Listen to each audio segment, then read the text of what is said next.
Hello കൂട്ടുകാരെ, ചെമ്പനീർ പൂവിൻ്റെ പുതിയ വിശേഷങ്ങളിലേക്ക് എല്ലാവർക്കും സ്വാഗതം. ഇന്നത്തെ എപ്പിസോഡ് അവസാനിക്കുന്ന സമയത്ത് നമ്മുടെ അച്ഛമ്മ ഒരു തീരുമാനം എടുക്കേണ്ടത്, എല്ലാവരും മാറി മാറി റൂമിൽ കിടക്കണം എന്നൊക്കെ പറയുന്നുണ്ട്. എല്ലാവരും ഒരാൾ മാത്രം സ്ഥിരമായിട്ട് റൂമിൽ കിടക്കേണ്ട, ഇവർ പുറത്ത് രേവതിയും സച്ചിയും പുറത്ത് കിടക്കേണ്ട, എല്ലാവരും മാറി മാറി റൂമിൽ കിടക്കണം എന്ന് പറയുന്നുണ്ട്. ഇത് കാണിച്ചുകൊണ്ടാണ് ഇന്നത്തെ എപ്പിസോഡ് അവസാനിക്കുന്നത്.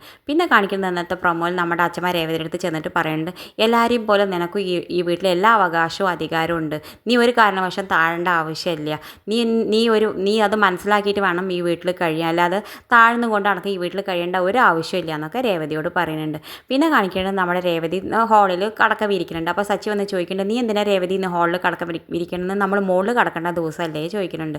അപ്പോൾ രേവതി പറയുന്നുണ്ട്, സുധിയായിട്ട് അവിടെ കിടക്കുന്നുണ്ട് എന്ന് പറയുന്നുണ്ട്. അപ്പോൾ വേണ്ട, സച്ചി പോയി പിടിക്കാൻ പോണ സമയത്ത് പറയുന്നുണ്ട്, വേണ്ട വീടി സുധിയായിട്ട് ഉറങ്ങിക്കാണെന്ന് പറയുന്നുണ്ട്. അങ്ങനെ അവനെ വിട്ടാൽ ശരിയാവില്ലല്ലോ, അവനെ ഞാൻ എടുത്ത് പുറത്തേക്ക് എറിഞ്ഞിട്ടേ ഉള്ളൂ എന്ന് പറഞ്ഞിട്ട് മേലെ കയറി ഓടിപ്പോകുന്നുണ്ട്. മേലെ കയറി ഓടിപ്പോയിട്ട് അവനെ പുറത്തേക്ക് എറിയാൻ പോകുന്നുണ്ട്.